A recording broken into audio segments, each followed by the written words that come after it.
Because that's what it is. That's what resilience is. It's constantly learning, but also, as well as being, positive about things, it's actually changing your own mindset.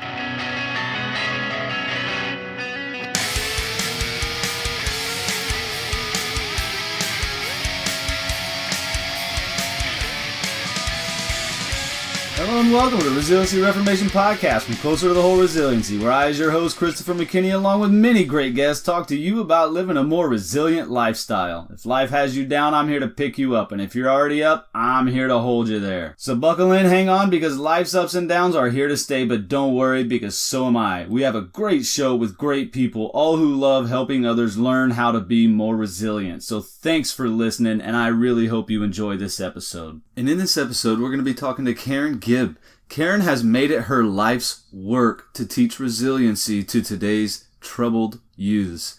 She finds the children that other people don't want to have to deal with. She takes them in and she teaches them how to live a more resilient lifestyle. By far, one of the most commendable things a person can do. Children who have been deemed, quote, bad kids, unquote. Children who come from abusive families. And even children who come from great families but have suffered neglect. Karen talks about many ways we can raise our children to be more resilient. The entire episode is solely based on raising resilient children. So if you're a parent or you plan on being a parent, this is a must listen. This is a great episode, and I'm so glad you're here for it. But first, do me a favor. Whatever platform you're listening to this on, go ahead, give me a like, give me a thumbs up, leave a good review. You would be doing me a favor, and I would greatly appreciate it. So here we go with Karen Gibb. Thanks a lot, everyone.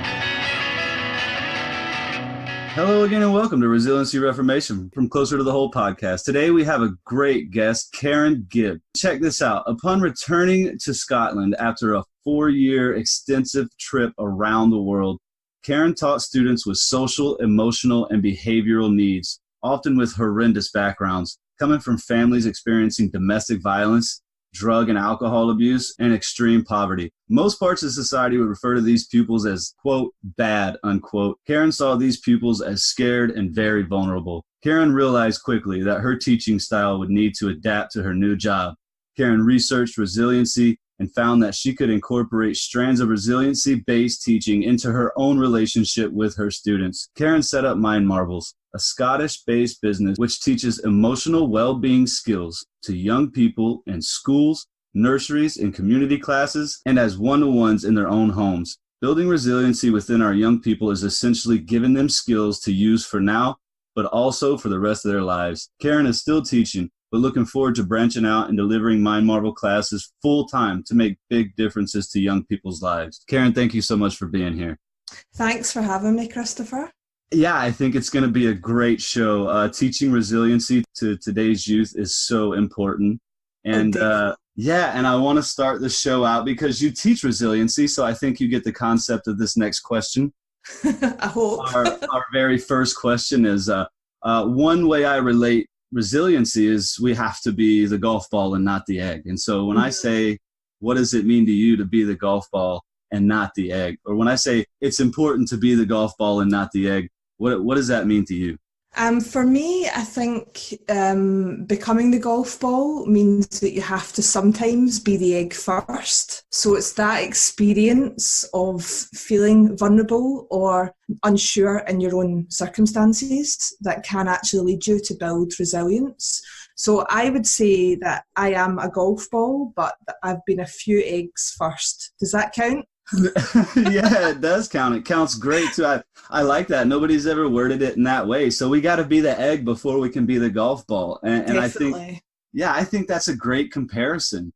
And if you could talk to me a little bit about exactly, so you get eggs and you turn them into golf balls, right? Well, we hope, we try. You can only do so much. We can't force people to be resilient. They've got to take that responsibility for themselves. But I think if we can give, a good helping hand and also show, different strands of resilience and how, it's okay to, not be okay all the time. So I definitely think that we do try to teach and show, different ways. Sorry, that was the same thing again. What was the question, Christopher? It actually wasn't a question just yet. I was just saying that you take eggs and turn them into golf balls. But Yeah. okay, yeah. And so exactly who is it? You have these young eggs, and like you said, you can't force anybody to become a golf ball, but you have these young eggs, and exactly where do you get all these eggs and these students and your pupils? Where do they come from, and how do they come to you, or how do you go to them? If you could just elaborate for us a little bit there. Sure. So in my teaching job, we have children, young people between the ages of 11 to 16 who have come out of what we would call mainstream education, so your typical high schools, and they're unable to cope in big classroom settings. So what we do is we take them into very small classrooms with a maximum of 6 pupils per classroom. And we basically start from scratch. So we are speaking to these pupils. We have a very sort of casual relationship in the sense of, I'm called Karen, I'm not Miss Gibb to the pupils. And, it can be real basic stuff. We're just talking to these children, seeing how they are. And, for some of them, it can be the first time somebody's ever actually said, "How are you? How can I help you?" Also with Mind Marvels, which is my business, I email through to local schools and local community centres and see if there's any children that they, think could benefit from having some emotional resilience toolkits, as I like to call it, an emotional toolkit in their lives. Oh, that is awesome. And so what you do, I have to give you a lot of credit, because it sounds like what you do is what most people in this world try to avoid doing. Most people try to avoid, these type of students and these type of young individuals, but instead you dive headfirst into trying to help. And in fact, I actually, Christopher, wouldn't go back to a typical mainstream high school because I enjoy this type of work so much. And what we're actually finding now is that more and more young people are coming into mainstream education, into high schools with all these issues. So before you would maybe have, a couple of children in a classroom that were experiencing, toxic stress is one phrase that I use. But now what we're finding is more and more children are coming into the classroom with lots and lots of different issues. So although we have these specialist education classrooms, it is a problem that is kind of coming through into all sections of, our youth today. And so what kind of, if you could, I don't want to generalize at all, but typically speaking, is there a main type of issue that you see? Is it parental abuse, or do you see more neglect, or is it just all over the place? Yeah, it's a wide variety of issues, but what we tend to find is that children and young people, if they're not emotionally cared for from the womb and, in the first 2 to 3 years of their lives, that actually has a massive impact on them later on. So the way that I got interested in building resilience in young people was I actually watched a film, funnily enough, called Resilience, that was, believe it or not, and it was published in 2016, and it's a fantastic film that talks about ACEs. ACEs are adverse childhood experiences. So what it is it's a simple questionnaire, and it has 10 questions, and however many of these experiences you've had as a child, that tends to show how many ACEs you have. So the more ACEs that you experience as a child, the more likely you are to suffer from substance abuse, domestic violence, drug, alcohol, but also it's affecting the body. So it's what I talked about with the toxic stress. So the toxic stress, the people with higher ACE scores are starting to experience heart attacks, strokes, again, the addiction to alcohol and drugs. So it doesn't matter what kind of background you're from, the number of ACEs that you have can determine how strong and, you know, what the toxic stress levels are in your body. So actually, although it's emotionally affecting you, it's also physically affecting your body. It is so, so interesting, Christopher, and I would urge any listeners, you know, that have the slightest interest to research, because the results are just staggering. And what the research is showing is that it's not just your typical poverty families, you know, the stereotypical view. It's actually children and young people and adults from all class structures that are experiencing ACEs, which in turn results in toxic stress, but also results in, you know, where they go from that point. Is it onto resilience? Are they going to have the resilience to deal with their ACEs? Or are they going to go down, you know, the unfortunate path that we see with so many youngsters and adults today? Yeah, the unfortunate path, because unfortunately, like you said in the beginning, people have to want to be helped, right?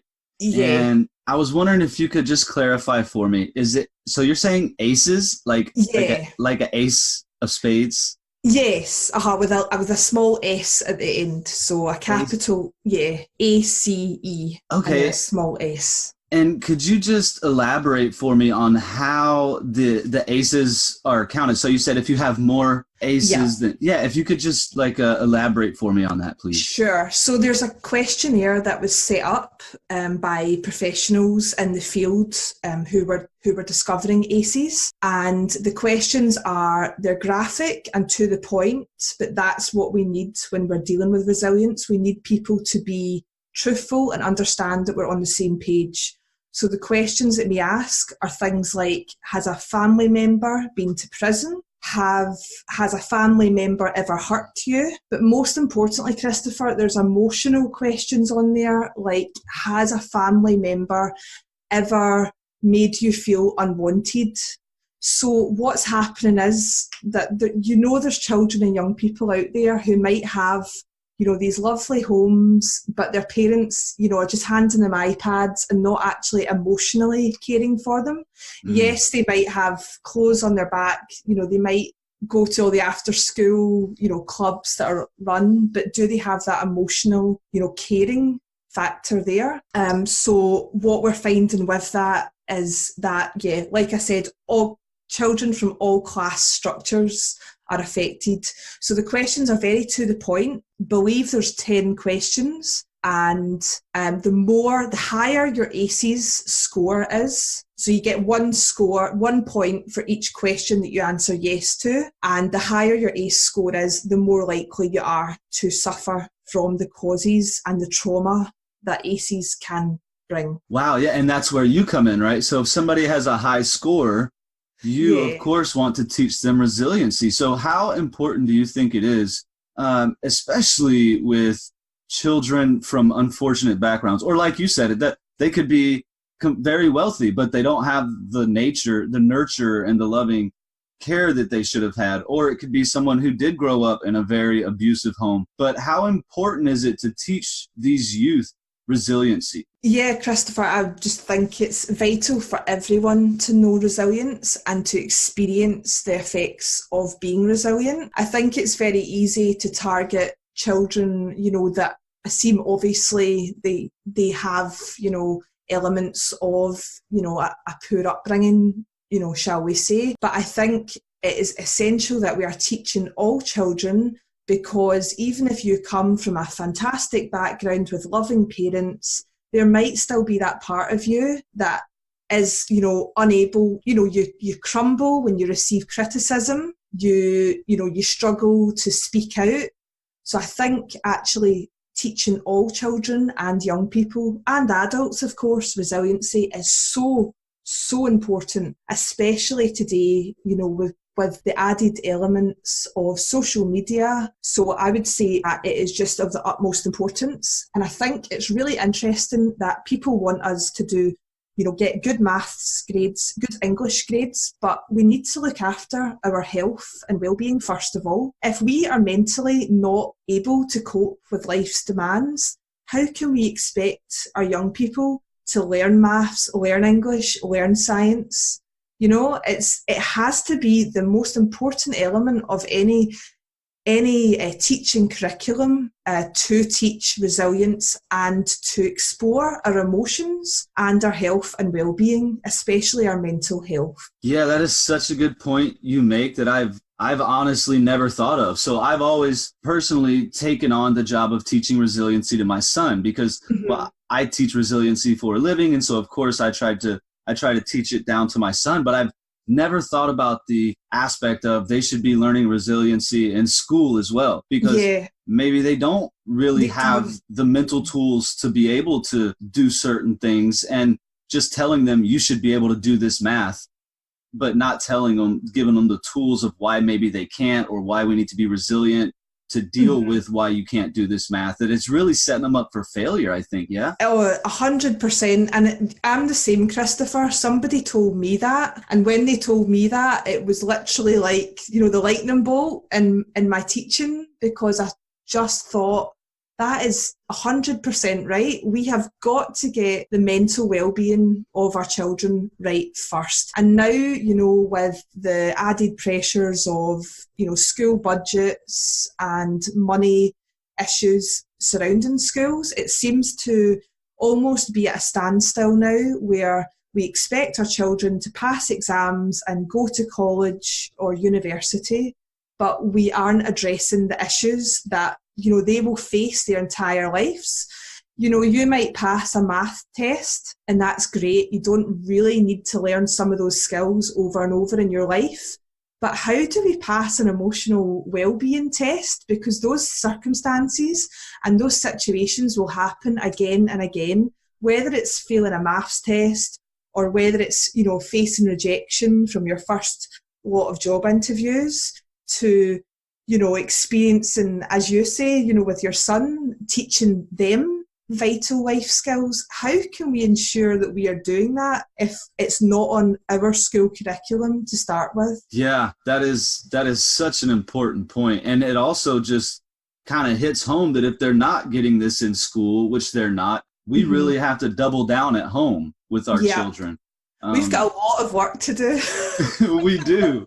And, I want to get your opinion on one thing is when I teach resiliency, so I teach resiliency mainly to collegiate athletes and United States Army soldiers, right? Yeah. And when I teach resiliency, I make sure to tell them, look, resiliency is not just being some optimistic guru. Resiliency is not just thinking, everything's going to be fine. A lot of people confuse resiliency with just being optimistic.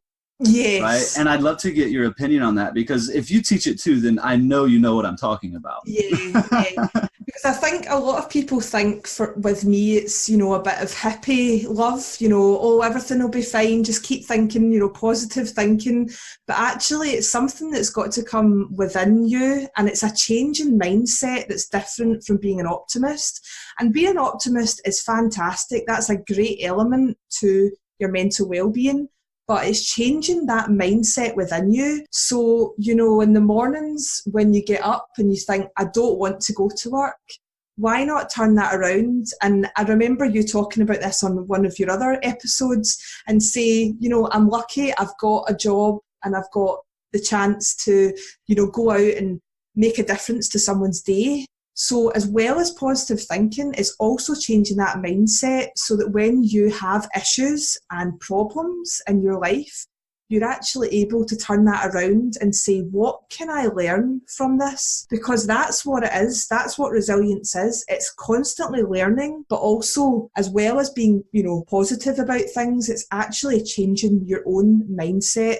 And when you're able to do that, it's unbelievable. I don't know about you, Christopher, but for me, I was a very negative, anxious person for a lot of my life.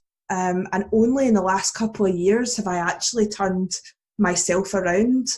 And now when I look back at circumstances and, moments where I tried to second guess other people's thoughts, I actually think, why? Why didn't I just, think this is a learning curve? Because that's what life is. It's all about learning curves, and it's all about pushing ourselves onto the next thing and learning from experiences that we have made. So yes, I would say positive thinking is fantastic. Optimism is great. But yes, it's an actual mindset shift that we need to change. It is a mindset that we need to change. And when you teach resiliency, because a lot of times at the ages of 11 through 16, the kids that you talk to, a lot of these children already have solid, what we call icebergs, things that are deep down inside that they really might not know why they think a certain way. They just think this way. Right. And so how do you break through? And like you said, like not every child is going to want to get taught how to be the golf ball and not the egg. But what are some tools that you use? Because I'm sure there's a lot of parents that, want to teach their children how to be more resilient. And so if you could give advice on how to help raise resilient children, what would it be? Definitely. I think it has to go back to basics. So actually talking to our children, and I know that sounds very basic, and ridiculous, but we are not having the conversations that we were having with young people 10 or 20 years ago. Now what we're finding is that more and more young people and their families are having dinner in front of the television, when before typically it would be dinner time was a time where we would all talk about our days. And now what seems to be happening is parents and young people are glued to their phones or their iPads, and they're not having that constant interaction that they used to have. So just setting aside some time with your family each day. It doesn't need to be, a 45-minute dinner table, event, but even 10 to 15 minutes without any, media disruptions can be so encouraging to a child, because you're making them feel like you have that interest. And we know that parents obviously have, the positive, they want their kids to do well and they care for them. But for a child to know just by one-to-one speaking with them, that the parent is listening and they do care about them is so important for building resilience, because we need to have a constant network of people, whether it's family, friends, colleagues, or both, or all. We need to have a constant around us, a network of people that we are able to trust and that can, bring us up when we feel a little bit low. So I would say meal times are so important. Also social interactions with our children. So whether that's going, out for the day fishing or taking them to soccer or football, I would say some one-to-one time with your children is so, so important. I would also think about your language with your children. So trying to keep it positive. So what you'll find is most children like to say, you'll say to a child, "How was your day?" And they'll say, "Fine," because that's what adults do as well.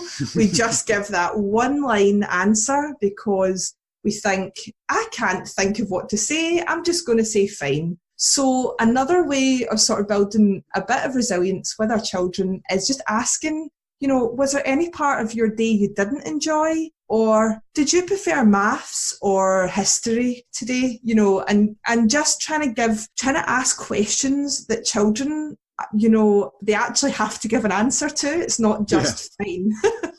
So back to communications with them. I would also say if a child is going through a tough time, especially with Mind Marvels, I will say to a child, I understand that you are having a bad time just now, but you will get through this, and I'm here when you want to talk. Because we're all human, we don't want to speak to people all the time about our issues, but if you can let a child know that you're actually there for them when they want to speak to you, I think that is so, so important. And I have had children and young people come up to me months and months later and, say to me, "Karen, I want to talk about something now," or "Karen, do you remember when that incident happened at my home and I was rude to you about it?" So, they want to open up that dialogue. And I think by you letting them know that you're acknowledging their feelings, that starts to put, a little something into their brains that yes, we care and yes, we're here to help them, with their emotions and to build resilience. I really like that. And I want to sum up kind of what a lot of the things you just said, because I think everything you said is extremely important, and I really want to hit it home for you. One are screens. It's funny. Every guest I have that talk about resiliency with their children all say the same thing. So for everybody listening, this is very important. You got to get away from the screens, right? Yeah. You have got to set the screens down. Two is, I think what you said in essence is letting your child know you're there for them, but also discipline them. I remember very vividly my childhood, and I remember being a child and thinking like I didn't want to be disciplined. But I know for a fact that even though at the time I didn't like it, in the here and now, subconsciously, I knew my parents loved me because of the discipline.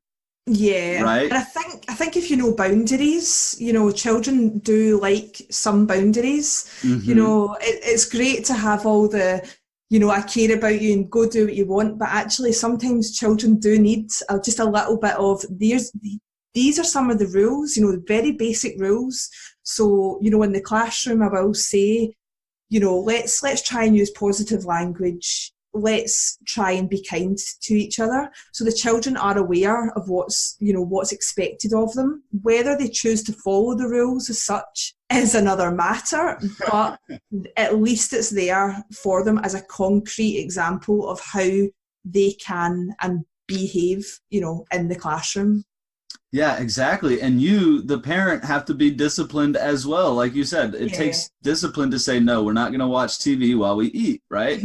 Big time. But if you're a parent and you're used to doing that, then how it's going to be even harder for you to then turn the TV off. So you have to show your children discipline by showing you yourself are disciplined, right? Yes, exactly. Set a good example by doing what you're telling other people to do, Yeah. And so like my son, he knows there's no TV when we eat. There are times like every Saturday morning, no phones. We go to the farmer's market, no phones, no TV or phones at the dinner table, things like that. And I think that little things like that, in the long run, they're little now, but as he gets older, it will really show, and it will really help with the resiliency, having that discipline. Definitely. And I think, Christopher, I'm sure you'll agree that resilience and building resilience isn't an overnight process. Definitely not. And, I have parents that come up to me and say, oh, we had one session and I don't see an improvement.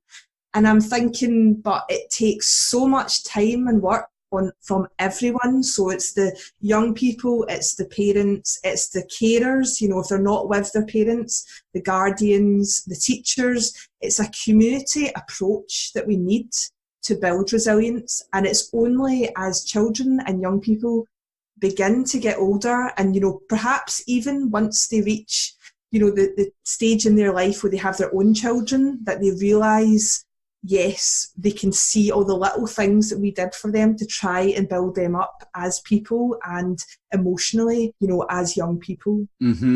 Exactly. It's funny you say that because a lot of the things I didn't even realize until I had my son, and I'm like, oh, I see now. I get it. Totally. It's definitely an eye-opener.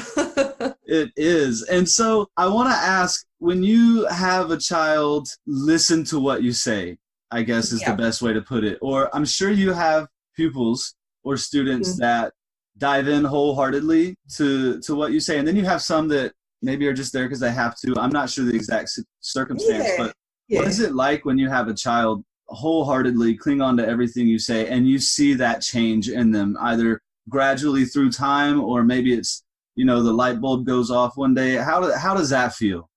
It feels great. I mean, that's why I do the job that I do. I want to see the little light bulb moments in children, but I think with what we are teaching, it can take years and years to build within our young people. So what I do see is just little glimmers where I think, yes, I am making a difference.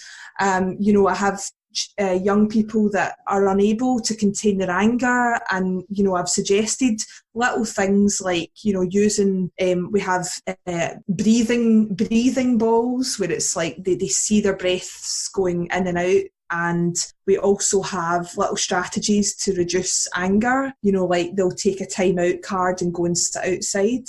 So I definitely think that you see these little changes, but it's not the big picture until much later on in their lives. But in some ways, I actually find that so lovely, because I hope that they're going into their adult lives with just a little bit more knowledge than what they had before. With some of the community classes that I run, I give out little feedback sheets at the end, and they have little emoji, smiley faces on them, and they have to choose the emoji that they think, was good about the class. And last week, I actually put it on my Facebook page, Mind Marvels, some evaluations from young people. And, the children were saying, my anxiety has gone right down. I feel better able to cope with, stressful situations. And, I wouldn't necessarily have saw that from them, but because that's their personal thoughts, it's so lovely to see that written down. I wouldn't naturally have just seen that, but because they know as themselves, they're going through life each day, they know the difference that we're able to make to them. And I think that is so powerful, because it's not necessarily a job where you go, oh great, I did a fantastic job today, that's that kid cured. It's not, because we're human as well. We're still trying to work on ourselves. There's times where I will say, why am I being so angry about this? Or there'll be times where I'll think, I do just need to apologise for the way that I spoke to that person. So I'm not perfect either, but I think part of resilience is that awareness that we are able to be better and to cope with our life situations just that little bit easier. Yeah, I love that. Part of our resilience is to be better and be able to cope with those life situations just a little bit easier. I could not have said that better myself. That is awesome. I'm actually doing a resilience self-leadership course just now, which is really interesting with my work. And one of the things that the lady had said at the start of the course was she had went round the room and said to people, what do you think resilience is? And we got, those famous phrase, Christopher, the bounce back, the strong, the strong-willed character, the determined person. And she actually just said, look, guys, resilience doesn't need to be this big, powerful character. It can just be that tiny little part of you that goes, I know how to deal with this situation, or I know what I need to do next. So resilience doesn't always need to be that big bravado, character that we often imagine that resilience is. It can just be little life-changing circumstances within our lives. Yeah, and it's understanding, I think, continuing on to what you said, to add on to, I think it's understanding that failing does not make you a failure. No. Resilient is knowing you can fail at something. As a matter of fact, I'm here to tell you, you probably are going to fail at something sometime throughout your life. The question is, how do you bounce forward from that failure? Do you say, okay, I failed, there went that opportunity? Or do you say, okay, I failed, look at what I just learned from that, and let me find out how I can bounce forward, yeah? Definitely. And FAIL also stands for first attempt in learning. So we're constantly trying to improve, and that's what we need to do, and that's how we build our resilience, by not being afraid of failure, and also keep going. Yeah, keep going. And I don't want to say seek failure, right? No. But it can sometimes, to me, it can almost seem like I'm pushing myself so hard to a point to where I'm almost seeking some type of, I don't want to say failure, but something to get out of this, something to learn, from this. And I think that's perfectly okay. It is okay to push yourself. And it is also okay to take a knee. And one thing that I love that you brought up, because this is something I teach, and when I speak with resiliency as well, is breathing. So you talked very briefly about breathing. But how do you use breathing techniques, or do you incorporate breathing techniques very often when you're teaching these young individuals how to be resilient? Or is it just something that kind of, hey, let's take a breath?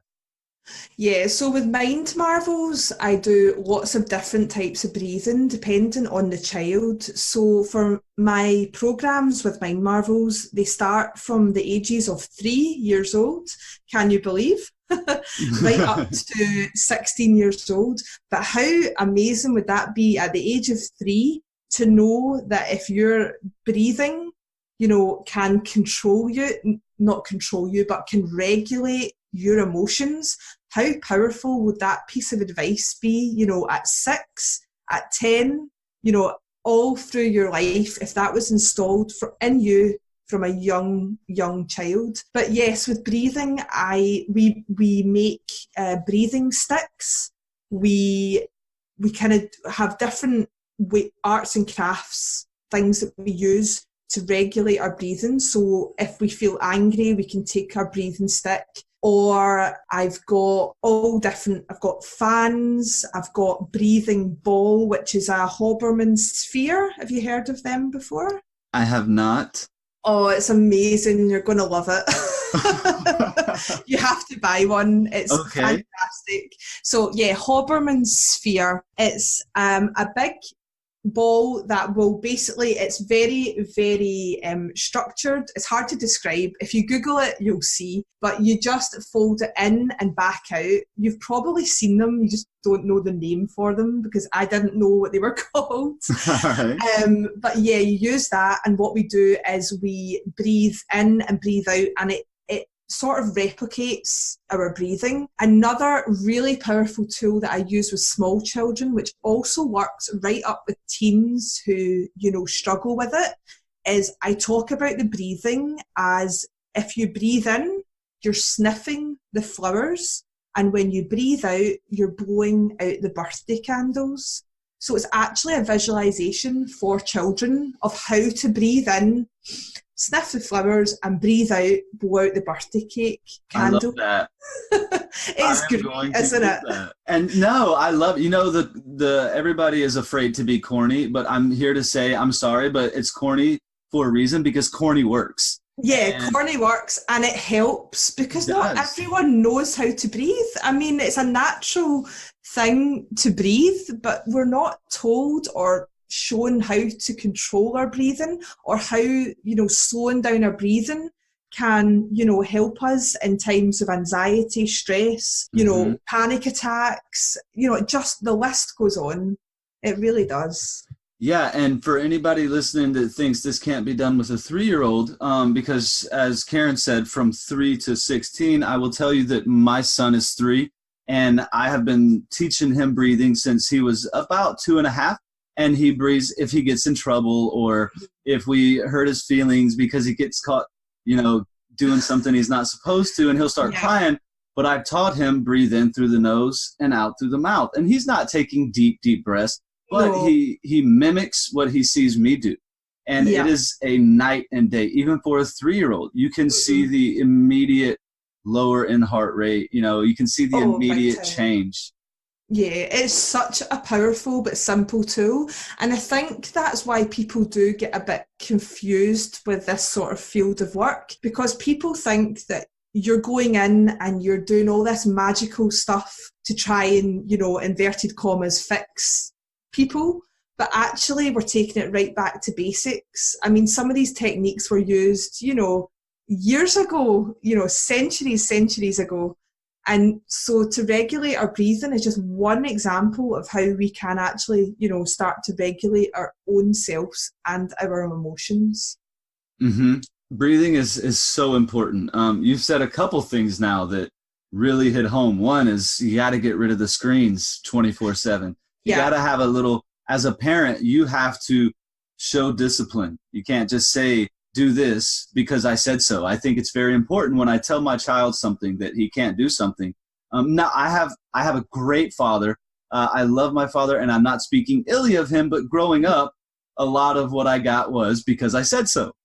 Yes. And I always said, I'm not going to do that. And I make sure when I correct my child, or I tell him not to do something. And of course, like every 3-year-old, he says why, or if I say, Nolan, get down from there, or I always tell him, I'm telling you to do this because, etc. If you climb up on the fence, right, that's 20 feet tall, you could fall and hurt yourself. And of course, he's upset because I'm not letting him climb the 20-foot tall fence, but at least he's getting the reasoning behind it. And I think it's important to tell our kids why we are disciplining them, not just saying, because I said so, right? Yeah, and it's an open dialogue then, and you start a discussion with your children, so he might say, well, why can't I climb the fence? And you say, because you could fall and hurt yourself.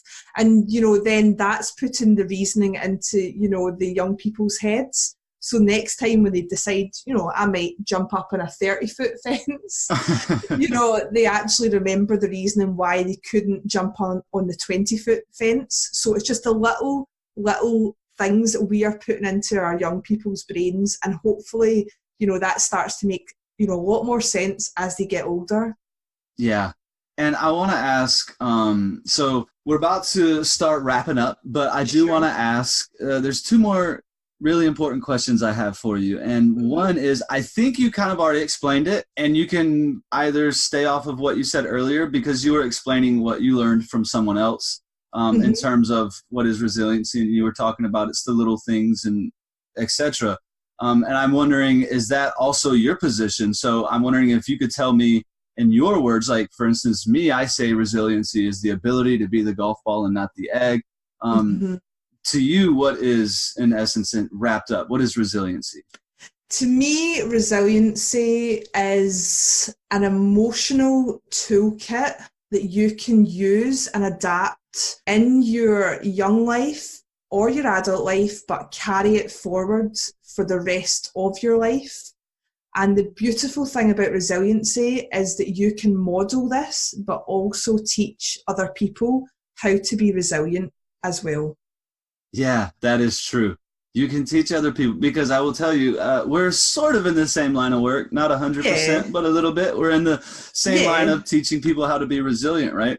And it's such an amazing feeling when you teach resiliency. And how better to learn, the best way to learn is to teach, right? Yeah, and to practice what you preach, exactly. As well. So it's so important.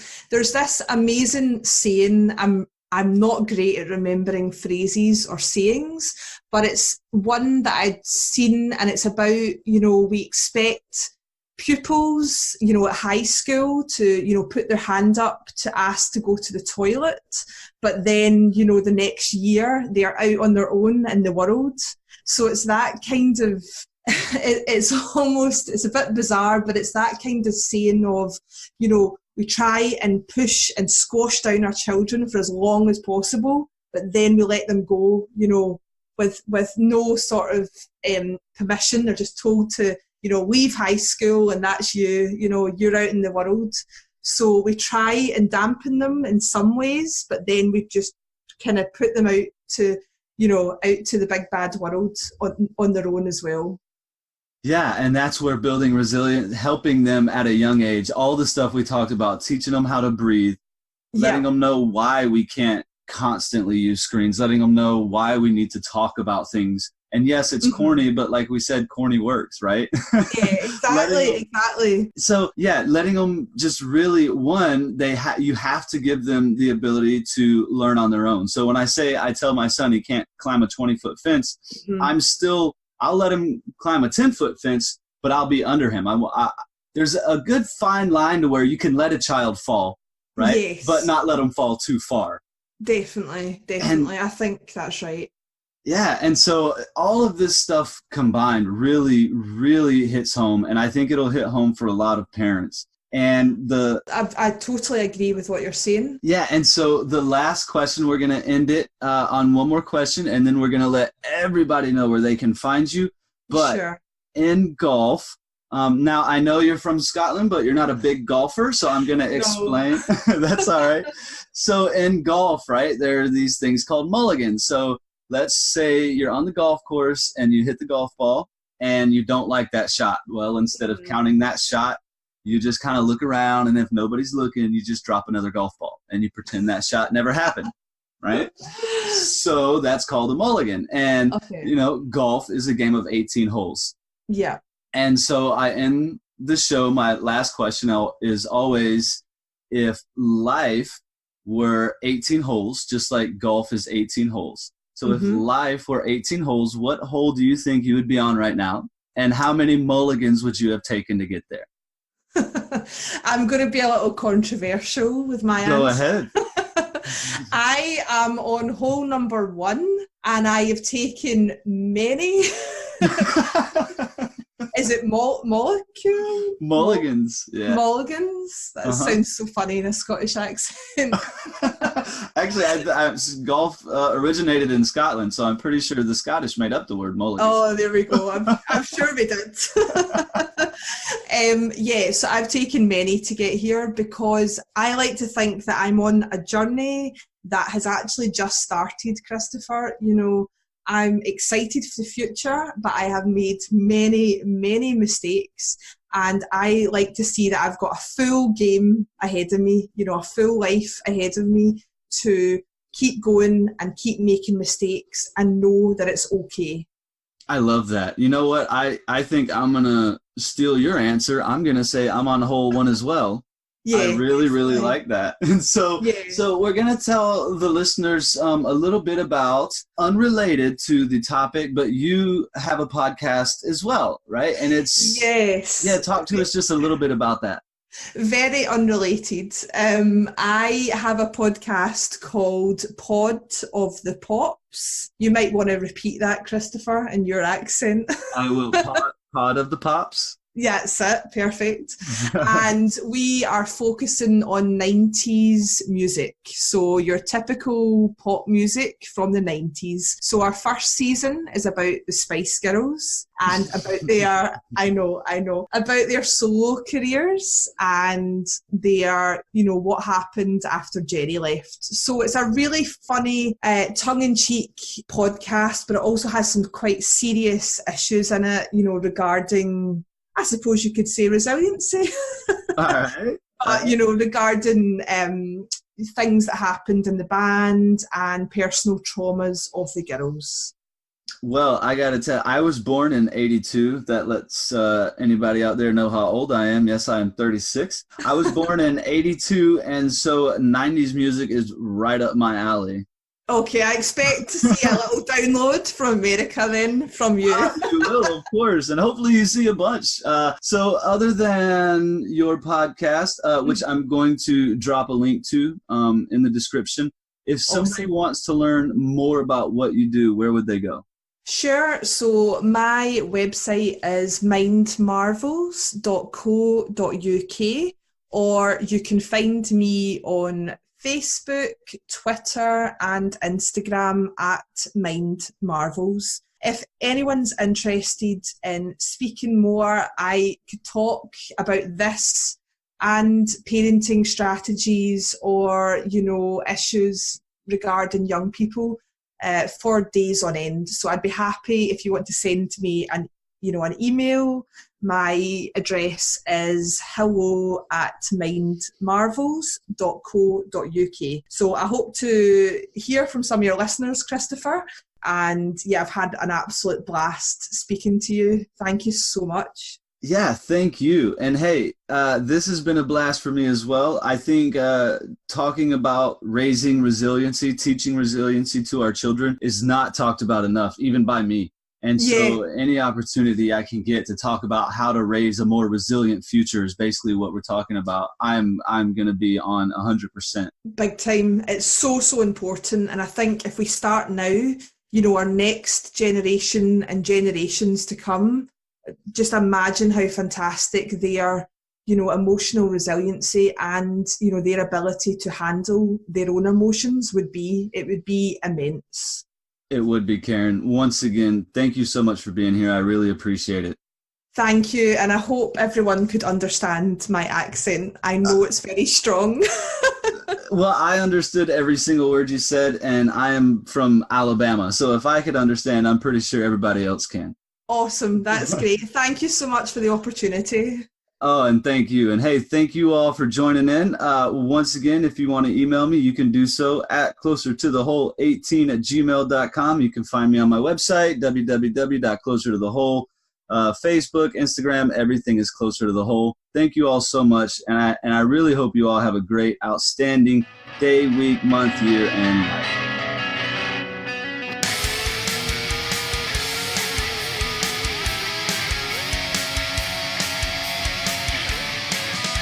The Resiliency Reformation Podcast is a production of Closer to the Whole Resiliency Reformation with music by Dustin Boudreaux. Thanks again, everyone.